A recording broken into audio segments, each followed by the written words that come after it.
Hello and welcome to Ula Tea Leaf Readings. My name is Lenore, and today I'm going to be reading your tea leaves. All right, so it always sounds so weird when I haven't done readings, like public readings, in a few days. I was like, okay, this intro. Okay, so we're just gonna get into it. We have a house. Okay, so it feels like, yeah, this is gonna be an earthly reading, at least this portion of it. It's gonna be about the domestic, I think. This might literally be your household, like the house that you live in. It might be more about family or your private life. But we're gonna look a little deeper. We're gonna see what's going on here because it does feel like there's an energy of things kind of going awry.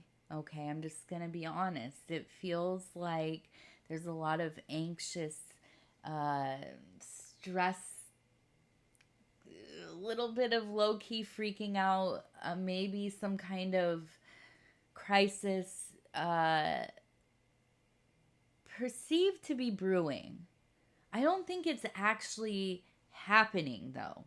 Um, this might be a thing like you have lived through some kind of major, disaster or financial problems, or, you live somewhere that had like a lot of projects, things that were falling apart,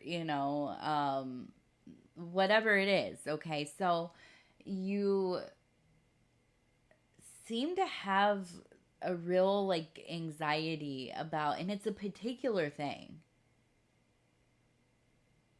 I almost wonder if it has to do with the roof. I mean, I'm seeing up here.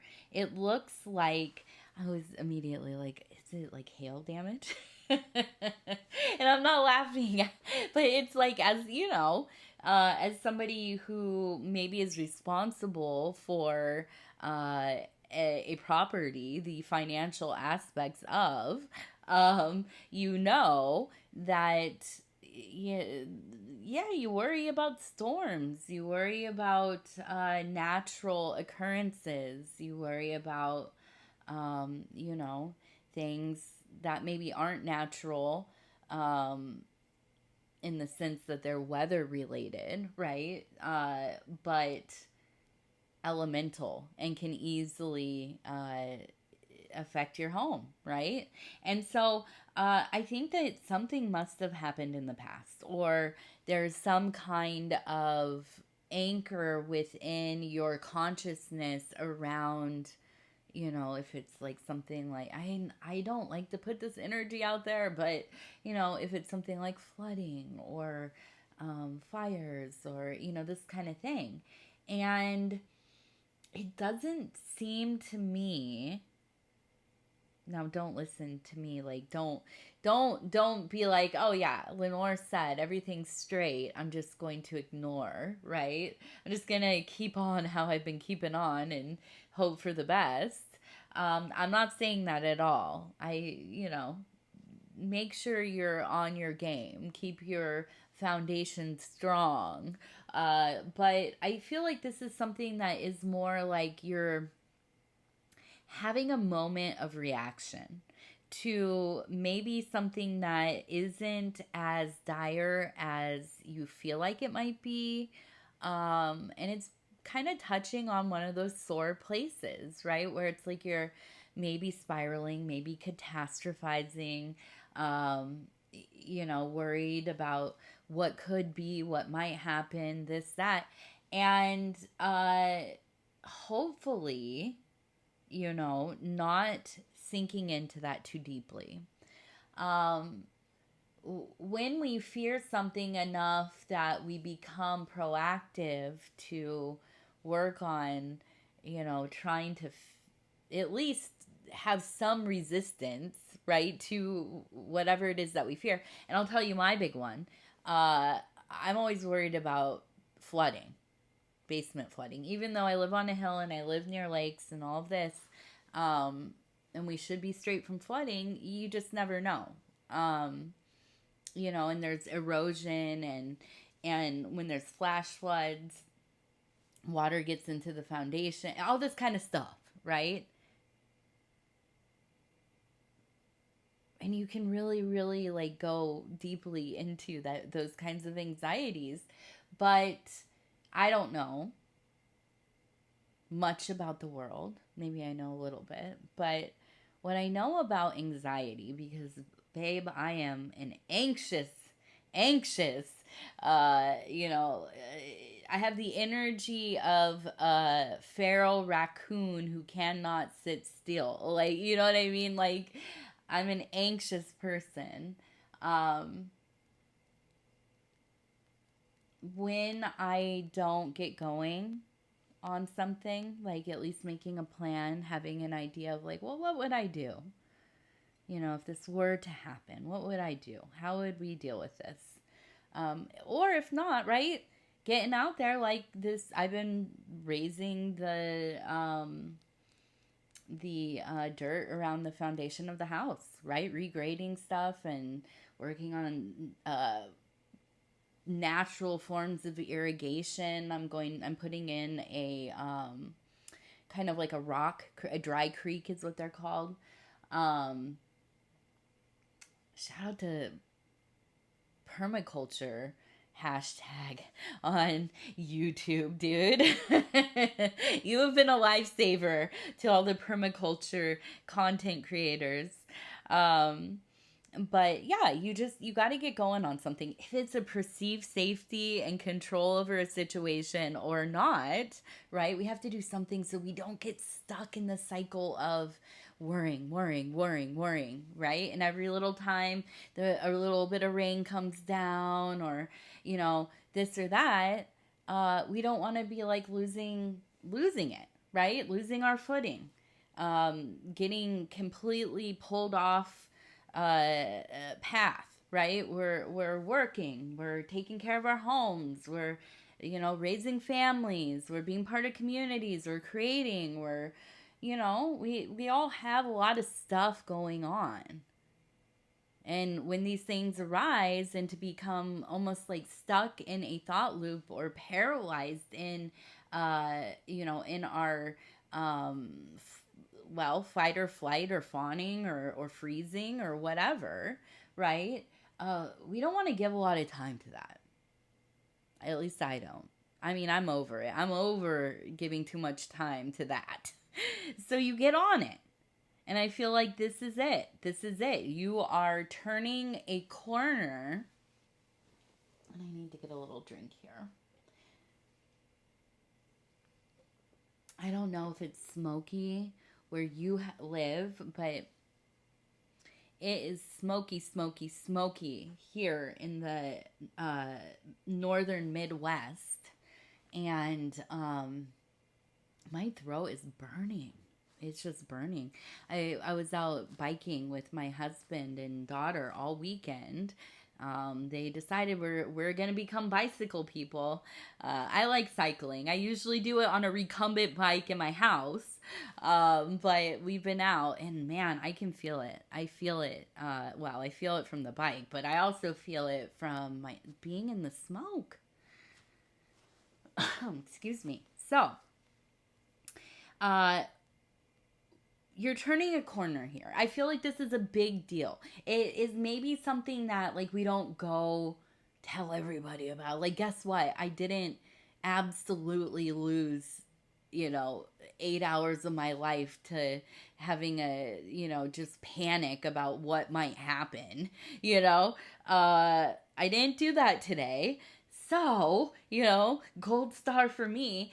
Although I will report my little wins. I do like the little gold stars, I'm not gonna lie. But I do feel like for you, this is like you're doing that unseen work. And sometimes I really feel this. We can really advance in the most difficult areas of our being, of the conditioning, of the our defense mechanisms, our coping mechanisms, our reactions, the ones that are really in that muscle memory deep, right? When we start to overcome those and change them because they don't benefit us anymore, they don't serve us well or the people around us well, we might not necessarily celebrate every little time we don't, uh, lose it or, get so deep into our anxieties, our feels, we become, incapacitated, which you might laugh thinking, oh, you can't, you get that anxious, whatever. Yeah, dude. Heck yeah, there are times I do not want to get out of bed because I know it's just going to be a day of anxiety. I want to hide. I want to go find somewhere where I can hide for the day. And then when I get there to hide, I'm left with myself, which is maybe even scarier and worse because I'm just ruminating. Yeah, definitely. We can get to those places, right? So I feel like you're turning this corner. Now, here's the other thing. I feel that there is somebody in your life, and I want to say their name is Jack. It really, Jack, right here, okay? And I'm going to write it down. This person is not somebody that you necessarily care for. There's love of some kind or understanding of some kind. I don't feel like they're very, I feel like this is like maybe not even a friend or family member, or maybe if it is family, it's like extended. Uh, it's somebody you have considered. You've thought about them before. I don't know. There's like I just keep feeling like there's I don't know why, but I keep seeing like a parking lot. I don't know if that makes sense, but it's just like a parking lot between you and them. So I feel like there's like some distance, or you perceive yourself to maybe be quite different than them. Maybe you're not friends, but you respect each other. You know what I mean? Like maybe you work together. Um, this person has told you something or will shortly tell you something, and I feel like it's like they're it's like this moment of openness that leaves you almost kind of like it takes you a moment to register. There's a vulnerability here. I don't think it's super important to you besides the fact that it's like, okay, it confirms again for like the millionth time, right? That you are a person that you have an energy where people feel like they can, I don't want to say like burden you with their emotional labor. No, not that. Um, and it's not like just another person out there looking for a free therapist, right? Um, but they'll just tell you stuff about their life. Like if you were gonna meet somebody that like did some stuff back in the day and now they're maybe a little bit more loose about it, like you're the person that they would meet randomly on some Tuesday afternoon, like in a sports bar or something, and like they would tell you their like life secrets and you don't even know why. You know what I mean? But you have that kind of energy. So this dude, this Jack, I feel that they have something for you that they want to tell you about them, but it's not for you in the sense that it benefits or takes away from you in any way. But it's something they need for themselves, but it's also a gift for you in some way. I don't know. I don't know why. It's like a loop that keeps going back. um, but look out for that. And if you want to share what they have to say, Just don't give any details. We don't want we don't have to testify. I do tell people that. I'll be like, if listen, if this is going to be something that I have to talk to somebody about at any point, don't tell me. I don't want to know. I don't want to know. Don't tell.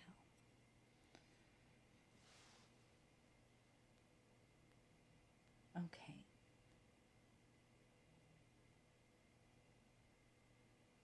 So it looks like we have,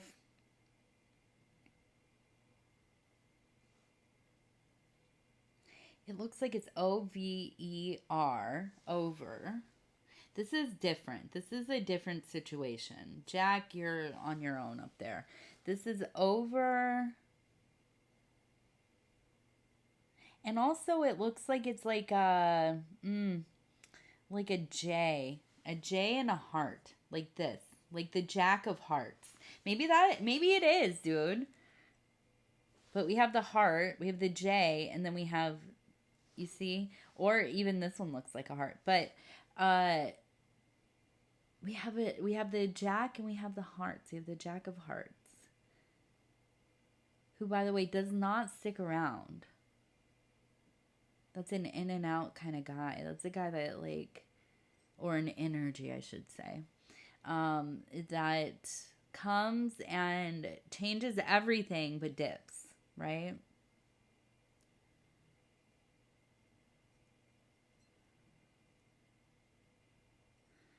I like to think of the Jack of Hearts as being like the reformer, but like through shaking things up, through a small amount of discord.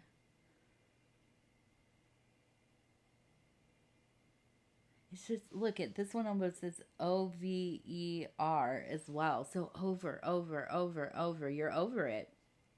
You're over it.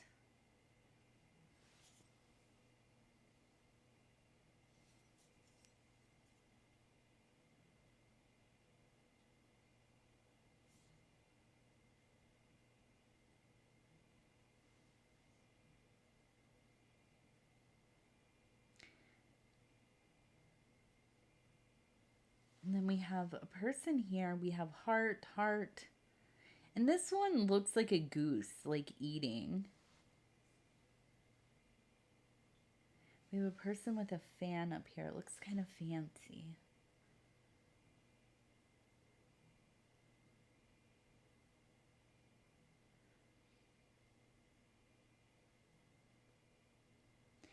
And I think that, so what it feels like is that you have hit a point where you are really just not willing to really go back to somebody. I think that's what it is. I think it's like in your mind, even if you haven't like broken up or gotten divorced or separated or whatever it is, and if you have, right, they're still trying, they're still coming around, but I feel like for you, there's no way. There's just no way. Um, there's a sense of like, I have gotten away from relying on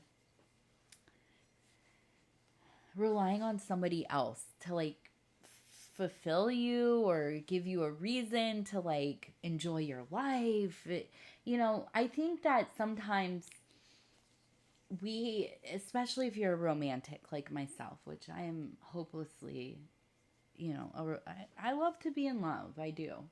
Not just with people, though. It's not just about other beings. Well, it's about other beings, but not always human. Um,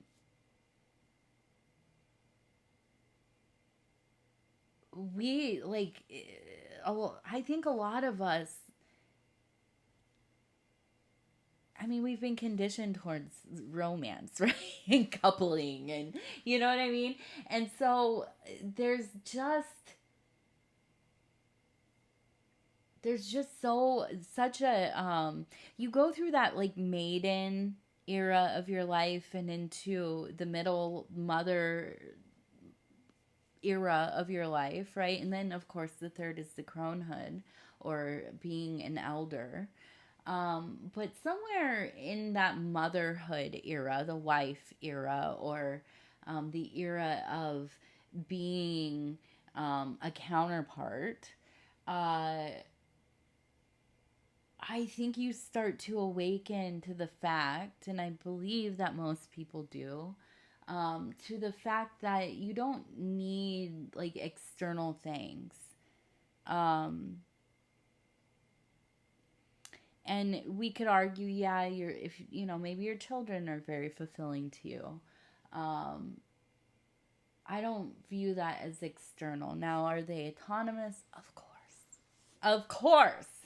But they come of you, right? And even if they aren't biological, they still are of you because you are coding reality together, right?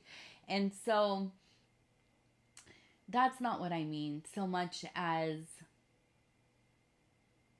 the fragments and the beings and the things that we pick up through life, and we venerate them, and we, you know, worship them, and we are devoted to them, and we're constantly journeying towards them, right? Trying to get there, trying to, and if you do ascend to that high place, then it's like, yo, I have to like keep this fire going. Like I gotta, you know, I gotta keep maintain this thing, and just in the nature of existence, of being, of non-being, of all things, right? Everything is in change, and we can hold something so tight, and it's gonna change. Now, not for the worse or better necessarily, right? But it'll change. Um, so I think you get to a point in that middle era where it's kind of like, I don't know, anyways, you have all these expectations of what life should be, what life ought to be, what's fair, what do I put in this, I should get this.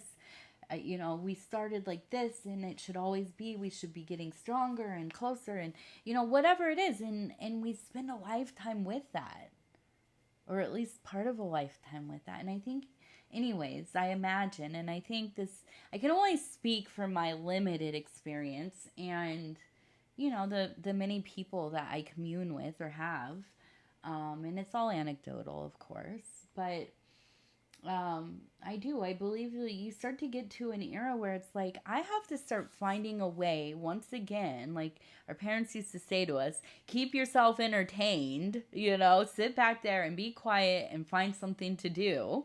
At some point we have to start going into, you know, those interior places. We have to start finding fulfillment in ourselves to be, you know, you don't have to like do I'm so in love with myself, I'm going to court myself. I do I want to have the greatest love affair ever with myself, you know what I mean?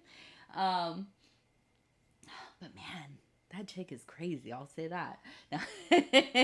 Very mercurial, very moody girl. But yeah, I think that that's what I keep feeling from you, is that you're in a place where it's like, I am over it. I'm over it. I'm over it. Can you hear me? I'm over it. Done it. Done it. Done it. Guess what? Not working. Not anymore. If whatever it is, if it's a relationship, if it's a job, if it's, you know, the way that you are keeping your time, whatever it is, it's not working, and you know that, and you're saying that, and you feel that, and you have made movements to change it. And I think that you're already on to the next thing. Okay. Now, if this is a relationship, I am not saying that like you're still married and you're, you know, you're like, I'm over this thing, I'm on to the next thing, the next person. That's not what I mean. It might not even be the end of a relationship. It's a change in it, though, definitely. And it's towards strengthening your bond with you. Have you, I feel like this is a time where maybe you have uh, noticed yourself taking less pictures of stuff. You know, you go to all these things, or, you know, people take pictures of like events, and they take their kids somewhere, they take pictures, they curate it on the internet and all this. 100%. Totally fine. I'm a content creator after all. I'm not passing judgment. I know. It's like you can't, you're danged if you do, you're danged if you don't anymore, right? But I think at some points, like, we start to realize, like, I'm here, I'm in the moment, I'm doing the thing, I'm enjoying myself. I don't have to have the pictures. Or, oh my gosh, I'm in the car on the way home, and did anybody take any pictures? I don't know about you, but the best days in my life are usually when everybody has forgotten to take a dang old picture of anything, because we're in it. I feel like that's the kind of change that you're going through right now. Is there's much less about serving other people and your relationships so that you can maintain them, or your work, or, you know, whatever it is. And you are experiencing. Okay, you're present. I don't know what has pulled you into the present, but I feel like I imagine it's just the onslaught of overstimulation and wildness that is life right now in the greater collective. I think for a lot of us, right?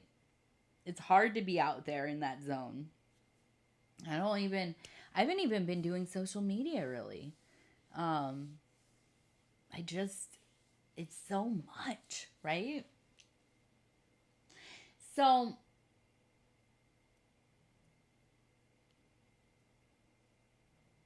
you know, I think a lot of these readings, they come back around to a lot of the same messages. And that is that we're in an era of shedding a lot of stuff, right? A lot of stuff in our lives. We're seeing things for what they are. And we're, I think, trying to figure out not how to come to terms with it, because, babe, there's no coming to terms with 90% of what I have learned in the last year about the collective. You know what I mean? We knew, but did we really know? No, no, no.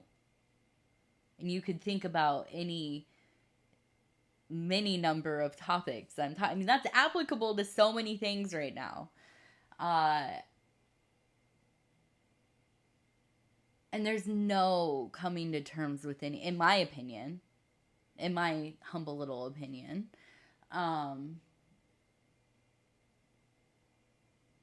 So what do we do? I don't, I'm focused on my life. Trying to have something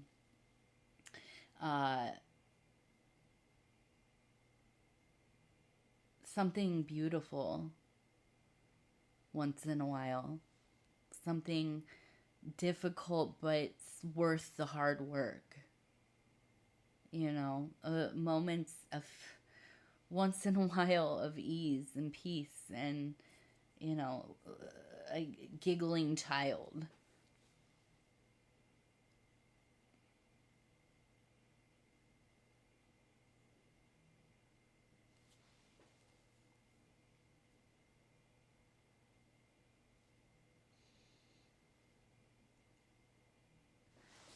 Ah,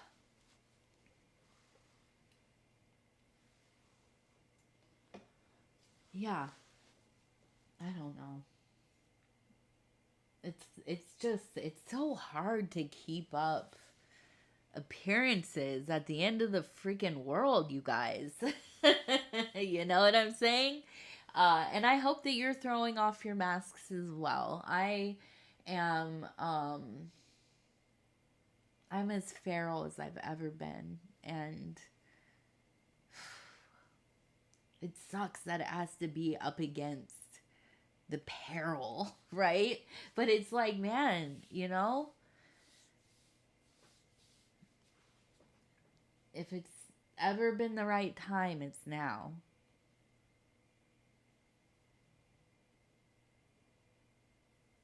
So, anyways, I love you.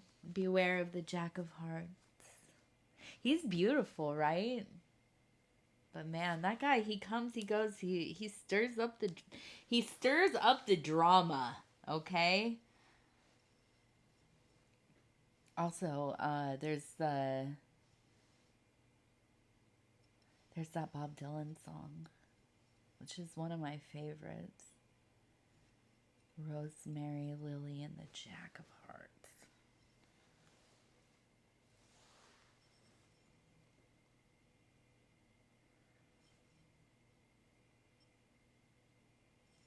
So we have Junior, JR, and the love. Look at all this love. I want to say, I feel almost like, and I want to look at the tarot cards for a second. I almost feel like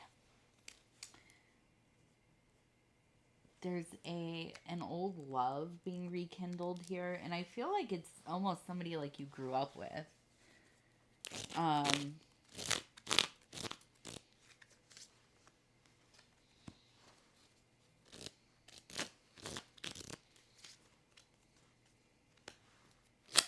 Hoo-hoo.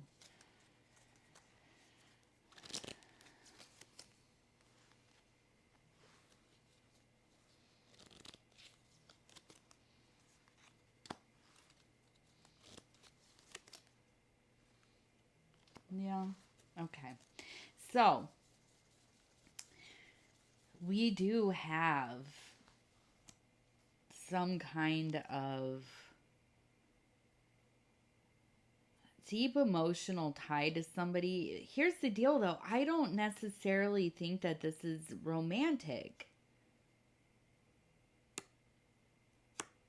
I think that this is like you've gone out into the world, you've done your thing, you've maybe grown something, created something, become something, and you have rekindled this friendship or this connection, and it's like it reaffirms who you used to be or what you were and what you've become, and the gap between that.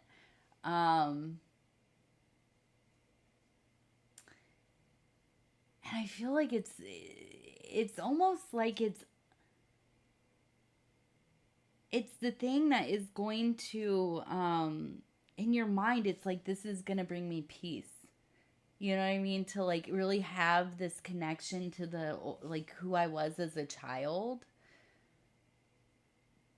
But I really think that I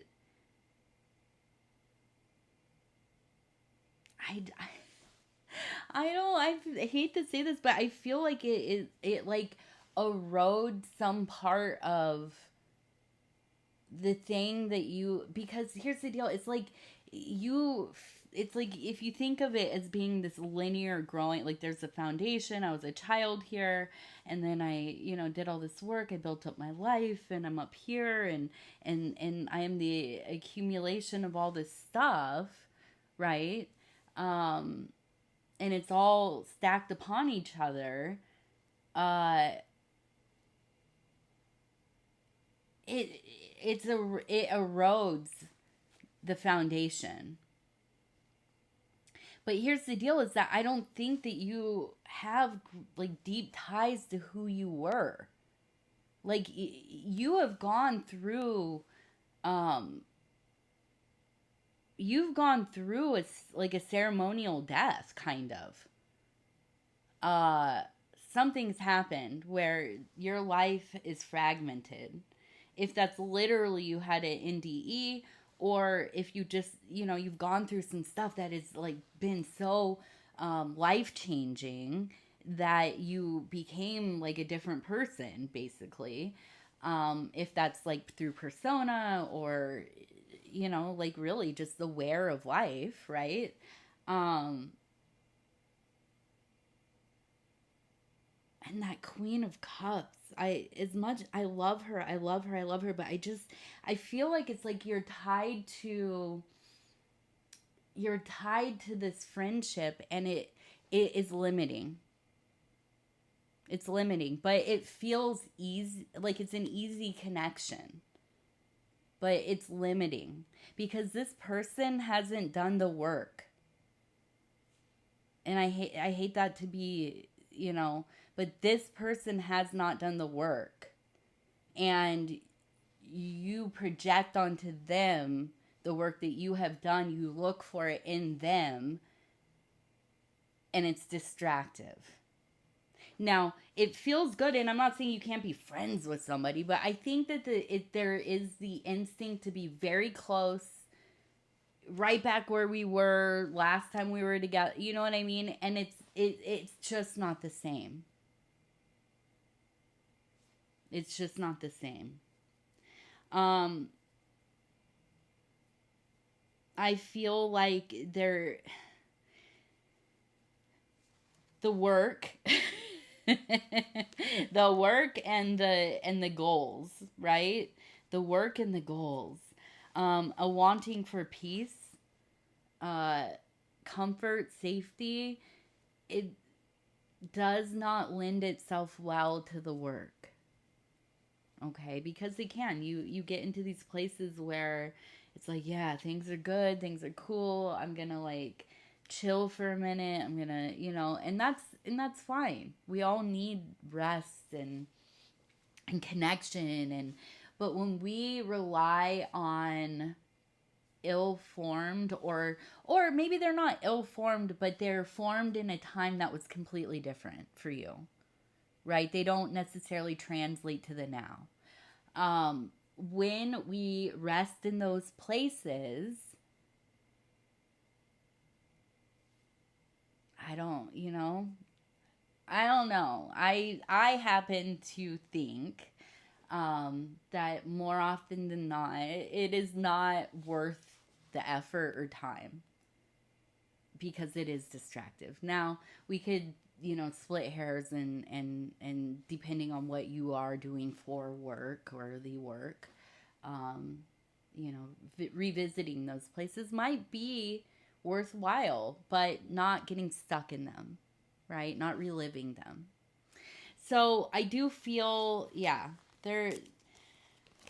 I don't. It seems like an old person reaching out. Let's see.